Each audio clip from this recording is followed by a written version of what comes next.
Hey guys, how's it going? So I'm going to start this video off making the assumption that you chose the AR15 as your go-to rifle. With that assumption, I'm going to show you my rifle, the way I had mine set up, and what I'm going to recommend for your rifle, and going to be the most important to the least important component, and a good price point to spend on all of those components. So my accessories on my rifle, just to give you a breakdown, this is my DDM4V7. It is clear, no round chamber. So most important component on my rifle is going to be my iron sights. I spent a good amount on my iron sights. I'm going to recommend getting a good set of iron sights so they can last you a long time, be reliable. These are Troy battle sights, about $160, $170 on the cheap end. So I'd recommend getting them. The great iron sights. You can shoot this gun pretty much without every single one of these components except for sights. So the red dot is going to be another good one to get. If you don't have iron sights, run a red dot, but at the end of the day, this guy can die on you. The battery can die, the optic can die out, something like that. It could just get broken.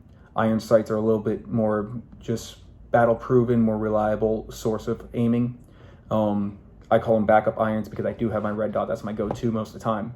So iron sights, number one. Flashlight is going to be number two. Using it as a home defense gun, you're going to want to be able to see in the dark. That's going to be the easiest way. Is going to be the flashlight. You're going to be able to acquire your targets in the dark. A lot of times people recommend just flashlight just because you're able to light up the area and let people know that, hey, you're awake. You're out there. You're aware that they're there. So flashlight is going to be number two. My flashlight is a Crimson Trace flashlight, very cheap, about $75 light. Nothing fancy, but it works, does the job. That's all I needed to really do. Running a couple of these. I've had them for years. No issues yet. Number three for this gun is going to be my red dot. Reason I put this in number three is because it's kind of just one of those things that it can break. I don't think any one of them has never had a malfunction. There's always going to be one in a million that's going to have a malfunction, and I'm always worried it could be this one. So I run iron sights. That's the reason that I always put these before this guy. This is about a $350 optic, nothing really crazy, but it does the job. It's a 30mm tube, so I got pretty good lighting. I got a pretty good field of view through it, and it just makes it easier to acquire your target and put precise shots on it. So red dots are going to be one of those things I do recommend. It's going to be a number three for your rifle.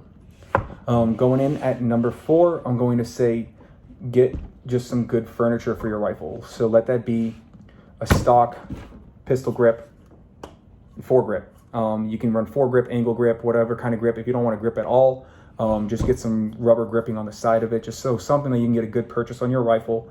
You're able to control it, and just whatever makes you feel more comfortable controlling your rifle. So this is just stock Daniels Defense accessories on here. I love it. I love the Daniels Defense stuff. They have some rubberized texturing on their pistol grip, rubberized texturing on their foregrip, and it just feels really good in the hand. It feels really good to run. I usually run my rifle with a C grip, so kind of like my hand sitting a little bit lower on the actual foregrip, right on my flashlight, and right on the pressure pad for my flashlight, so I'm able to activate my flashlight just right from there. So really nice furniture on here. I love Daniels Defense furniture. And then we're just going to go over here to the back. I got two accessories right here that I'm going to kind of just break down, and this is going to be it. This is the charging handle. A good charging handle can kind of make and break a rifle, in my opinion. Definitely if you're going to be running and gunning, it's a good thing to get a good purchase on your charging handle, whether you use kind of like that two-finger pull, just a slap charge kind of thing, just some way to be able to grab it and go. The regular T-handle on an AR-15 is a little harder to grip. For some people, I don't mind them, but I do like an upgraded charging handle. This guy's about 40 to 50 bucks roughly, nothing really crazy. There's some that are 100, 150, there's charging handles that are way up there, but I want to say this was $50 a couple, about a year and a half, 2 years ago. Another one, so this would be number four roughly, I think, on my list, and then number five is going to be my trigger. I can shoot with a regular stock trigger. This is a Rise Armament trigger. I want to say it's like a 3-pound pole. Very light trigger. I like my triggers light. I like to be able to put a lot of rounds down range pretty quick, and a lighter trigger will help you be able to do that. they also help with accuracy. So once you learn the breaks and the stages of your trigger, you're able to make a little bit more precise shots. So triggers, one of those things that upgrading is going to be a really important thing later on. So it's not one of those things that you need to do immediately, but when you start learning your gun, you start upgrading it. I think a good trigger is one of those things that I would recommend upgrading in the future. So that's the rifle. Kind of like a bonus accessory that I'm going to recommend for your gun is getting high quality mags. Standard capacity 30 round mags in my rifles is what I run pretty much in all my rifles. There's not a rifle that doesn't have a 30 round mag in it, except for my SCAR, that's, I want to say 20 rounds. But these guys, this is a Lancer steel reinforced magazine. Really good mags, reliable, no issues. I like the translucent kind of smoke ones. They look badass. Second of all, I like to be able to see how many rounds left in my mag without having to actually check it. If you're in a firefight, which I've never been, but this is one of the things that being able to, remember how many rounds is kind of difficult. Being able to look at your magazine and seeing when you're running low on ammo without dropping your mag is one of those benefits. That's why a lot of the P mags have the magazine to where you're able to actually, I thought I had one with me, but they have kind of like little cutouts so you can see, or little windows so you can see where your actual round count is. But good magazines, Lancers are one of those magazines I will recommend. I'll trust my life to one of these magazines. They're very reliable magazines overall. So that's the quick breakdown of my rifle. Price points is what I'm going to say is for iron sights, 150 is a good price point to stick around. You can spend about, I've seen them as cheap at about 120 for good iron sights. Good iron sights, steel, I would recommend steel metal iron sights. You can run, Magpul iron sights, I have those on a couple of my guns. They're pretty good. Those are only about $90 if you're looking for something a little bit cheaper, but I've dropped, multiple guns and haven't broken any of my iron sights. So those are ones that I would definitely recommend, is getting a good set. So flashlights, you can find flashlights, I wanted to say about 75 to, you can find some upwards of $300, but I usually say about 100 to 140 bucks would be a good flashlight. These guys are pretty cheap, but they, so far they've taken, a beating, they've stood up to it. So I would say about 75 to 100 bucks roughly.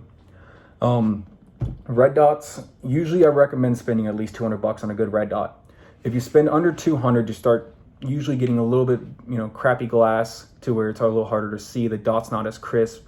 I have a couple buddies who shot my Trijicon MRO, and they've shot, the cheaper optics that are about $60. I've shot them, and they're just not as nice. You can't really get a good picture out of that optic. So Trijicon MRO, great optic, $60 optic.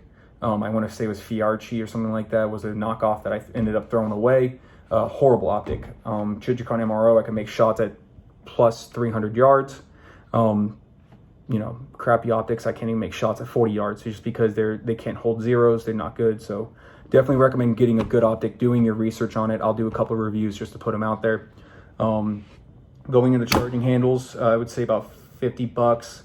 Furniture, it all depends on what you want to get. That all depends on your bone structure of your face, on what kind of stock you want to run, what you like to, for pistol grips, and what you like for foregrips or angle grips or whatever kind of grips you want to run.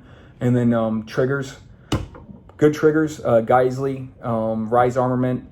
There's a whole bunch of companies out there that make really good triggers. Make sure you do your research on the triggers.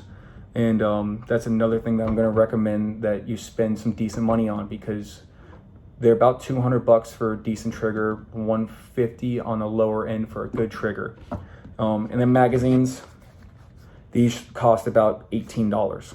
I want to say is the average price that I've seen these for. I've seen them online cheaper, but once you pay for shipping, it ends up being about $18. So that should be everything.